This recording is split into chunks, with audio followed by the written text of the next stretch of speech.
Hello friends, welcome back to Siny's Kitchen Memories. ഇന്നത്തെ recipe പുളിഞ്ചിയാണ്.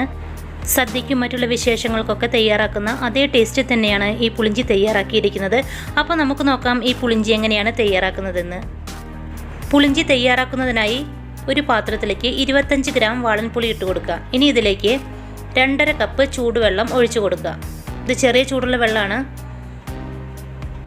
ഇനി ഈ പുളി 10 മിനിറ്റ് നേരം മാറ്റി വയ്ക്കുക. അടുത്തത് 60 ഗ്രാം ശർക്കര എടുത്ത് പാവ് കാച്ചിയെടുക്കണം. അതിനായി 1/2 കപ്പ് വെള്ളം ഒഴിച്ച് ശർക്കര ഒന്ന് പാവ് കാച്ചിയെടുക്കുക. ചാനൽ ഇതുവരെ സബ്സ്ക്രൈബ് ചെയ്യാത്തവർ സബ്സ്ക്രൈബ് ചെയ്യണം. വീഡിയോ ഇഷ്ടപ്പെട്ടാൽ ലൈക്ക് ചെയ്യാൻ മറക്കരുത്. തൊട്ടടുത്തുള്ള ബെല്ലൈക്കൺ കൂടെ പ്രസ് ചെയ്ത് നോട്ടിഫിക്കേഷൻ ഉറപ്പാക്കണം. ഇപ്പോൾ ശർക്കര നല്ലതുപോലെ പാവ് കാച്ചി എടുത്തിട്ടുണ്ട്. ഇനി ഇതൊരു സൈഡിലേക്ക് മാറ്റി വയ്ക്കുക. അടുത്തത് നമ്മൾ നേരത്തെ ചൂടുവെള്ളം ഒഴിച്ച് വെച്ച് പുളി കൈ വെച്ച് നല്ലതുപോലെ ഒന്ന് തിരുമിയെടുക്കുക. അതിനുശേഷം ഈ വെള്ളം ഒന്ന് അരിച്ചെടുക്കുക. പുളിവെള്ളം അരിച്ചെടുത്തതിന് ശേഷം ഇതൊരു സൈഡിലേക്ക് മാറ്റി വയ്ക്കാം. ഇനി ശർക്കര പാവ് കാച്ചിയത് അരിച്ചെടുത്തൊന്ന് മാറ്റി വയ്ക്കുക. പുളിഞ്ചി തയ്യാറാക്കുന്നതിനായി ഞാനിവിടെ ഒരു മൺപാത്രമാണ് എടുത്തിരിക്കുന്നത്. ഇതിലേക്ക് 2 ടേബിൾ സ്പൂൺ വെളിച്ചെണ്ണയാണ് ഒഴിച്ചിരിക്കുന്നത്. എണ്ണ ചൂടായതിനു ശേഷം 1/2 ടീസ്പൂൺ കടുക് ഇട്ട് കൊടുക്കുക.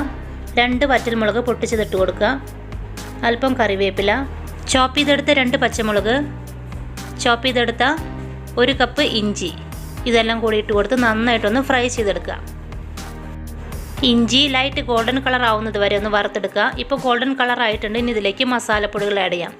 ഇതിലേക്ക് 1/2 ടീസ്പൂൺ ഉപ്പ്, 1/4 ടീസ്പൂൺ മഞ്ഞൾപ്പൊടി, 1/4 ടേബിൾ സ്പൂൺ മുളക് പൊടി,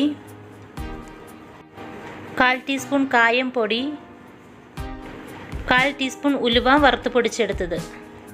ഇനി ഈ പൊടികളുടെ പച്ചമണം മാറുന്നത് വരെ ഒന്ന് വഴറ്റിയെടുക്കുക.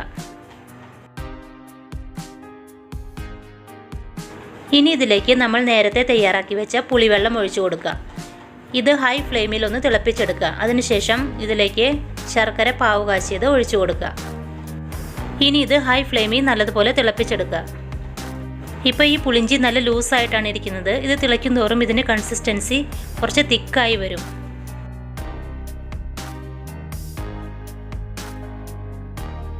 ഇപ്പോൾ ഈ പുളിഞ്ചി കുറച്ച് തിക്കായി വന്നിട്ടുണ്ട്, കണ്ടോ?